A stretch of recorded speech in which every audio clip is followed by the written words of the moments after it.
In this video, I go looking for a very charismatic little bird that lives by streams, we search for Britain's fastest declining resident bird species, and we look for an egret that's had a real success story.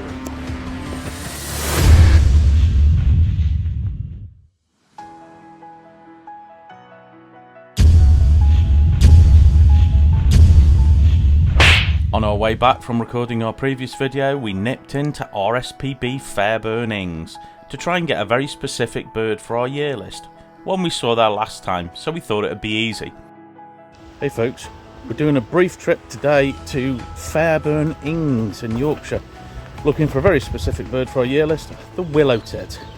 We haven't got too long here today, so we're kind of hot-footing it to where we saw it last time we were here, at like a feeding station area. Let's see if we can find it.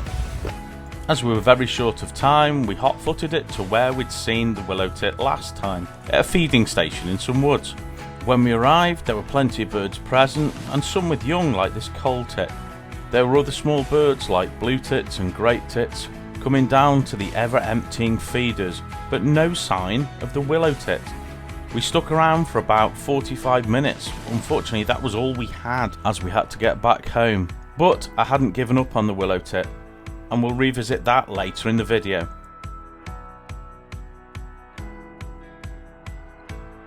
Hey folks, I'm here not far from where we live at Loggerheads Country Park.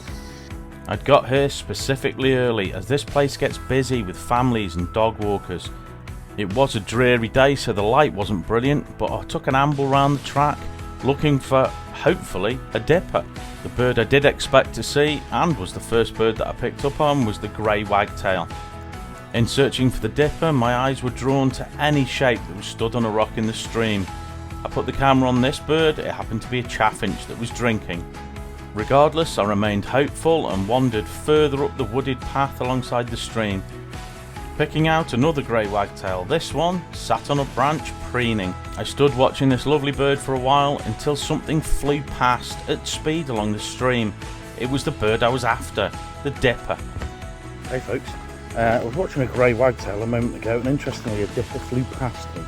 So I've doubled back to where I went before, and I'm hoping I'm going to find it. I headed back in the direction I'd come, following where the dipper had flown. Couldn't find it though, so I sat down in a place I thought might be perfect for dippers, and I didn't have to wait long.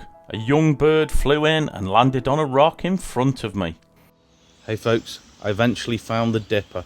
I sat on a bench looking at a bit of stream which looked like a really nice little area for dippers, and after a few flypasts by grey wagtail, this dipper came into shot.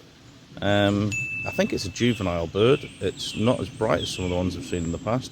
Feel free to comment, but lovely views. It's been dipping around in the stream in front of me, and that's another bird for our year list. This lovely young bird seemed reasonably oblivious as I watched it jumping around on rocks and at one point stopping to have a preen. Happy that I'd finally managed to get views of this species and add it onto our year list, I headed back towards where I'd parked the car. On the way back, spotting this nuthatch on the floor, and a little bit further up, I saw this spotted flycatcher that was sitting on a branch above my head. Last time we were here, we managed to find these, which was a lifer for Kaylee at the time. Another species that seems pretty numerous here is the blackcap, with this male showing on the far side of the stream. And just as I came to the bridge towards the car park, I spotted this female blackcap playing peekaboo from behind some leaves. I was just about to leave. I walked over the bridge and looked over the side to see another dipper, but this time an adult bird, showing really well. It was jumping around on rocks and branches and dipping into the stream, as their name suggests. These birds feed by dipping their heads into the water and picking out little insects. Sometimes they fully submerge themselves as they walk around the bottom of the stream. This species, although not super rare, is amber listed, which means there is some decline in their population. I was really happy as these are some of the best views of dippers I've ever had. I'm back at the car now, but my dipper hunt got better and better. I got an adult dipper. I walked straight past it. It looked up at me and carried on doing what it was doing, dipping around feeding in the stream. It gave me great views. Awesome. I couldn't have asked for better. What a great way to end this little trip. I had a day off and decided on a road trip back to Fairburn Ings. Hey folks, I am back at Fair Burnings in the hope of Willow Tit. Last time we were here, we were in a rush, but this time I had a little bit more time on my hands. So I stopped off at the first screen, where someone earlier that day had seen a kingfisher. I did wait around for a bit, but the kingfisher didn't show. There were some other birds present, like this moorhen, and I had a lovely view. Opposite the far side of this pool in a bush, a jay flew in.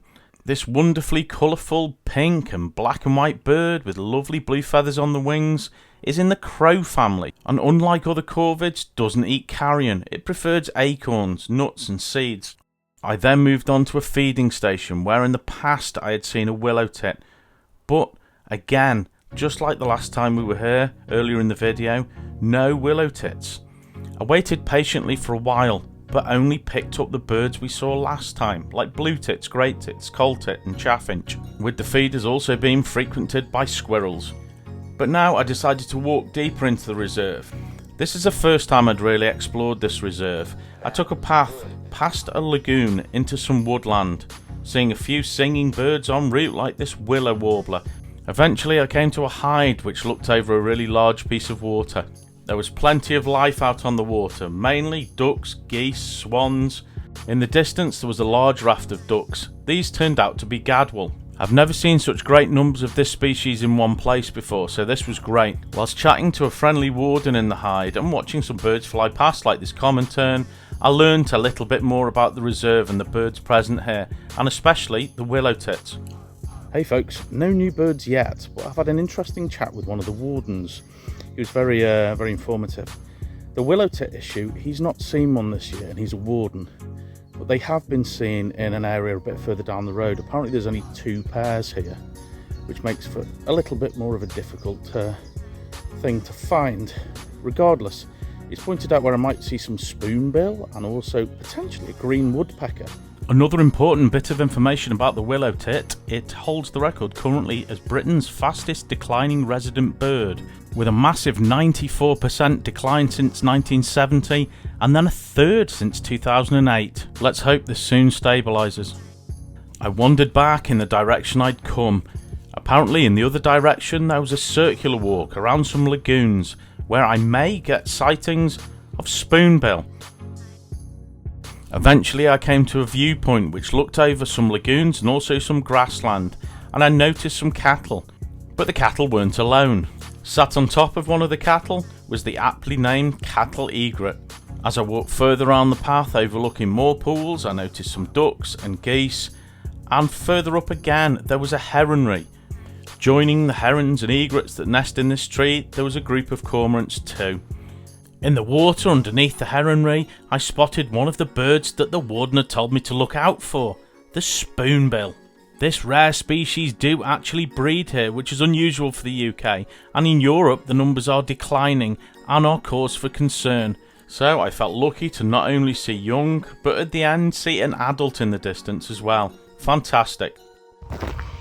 Still no new birds yet, but I've just had a couple of distant but decent views of cattle egret sitting on a cow, which is great, and some spoonbill, one adult and some juveniles. They breed here, and apparently the warden told me they'd had, they think, 9 young this year, which I think is pretty good success. I now headed back down the path in the direction of the visitors centre. On the way back, spotting this little warbler in the reed bed, which I think is a willow warbler. One of the loudest small birds here is the reed warbler. These birds are usually heard and not seen, and when they are seen, they're either mobile or through breaks in dense reeds. Hey folks, back in the car. I've had a good few hours at RSPB Fair Burnings. It's a lovely reserve. It's the first time I've really explored it to any length, so I'm now heading just down the road to RSPB St Aidan's. As I'm only 10 minutes away, it'd be rude not to visit. Stick with me. The friendly warden I'd spoken to before suggested I parked up a few minutes down the road at Lyndyke Car Park, which is also part of this reserve. There's a footpath that takes you down past some of the lagoons, but from another angle, and looking out from one of the screens I got some great views of one of the birds I'd seen earlier. The cattle egret holds the record for the most successful natural expansion of a species range, with these birds being native to Africa They expanded their range into Europe, Asia, Australasia, and managed to find their own way into the Americas. Other birds present from this screen included this beautiful common tern that was sat on a post preening away. By the water's edge there were some other species like lapwing, like this one that was stood in the shallows. A little bit further round the edge of the pool I did spot this lovely avocet that was feeding. Now it was time to move on to RSPB St Aidan's. This is a fantastic reserve and one that I'm always happy to have a wander around. At this point the sun was shining, so I headed off on the path around the reserve. In the distance I could hear lots of squawking from the enormous black-headed gull colony here. On the edge of the water I did spot this preening female shoveler. Walking round the path in almost every other tree there was a singing reed bunting, this one being blown around by the blustery wind. As I got further into the reserve the sound of the black-headed gulls got louder and louder and louder. There were thousands of them, many up in the air making an enormous racket, and then a few sat on the floor, some with soon-to-be fledged chicks.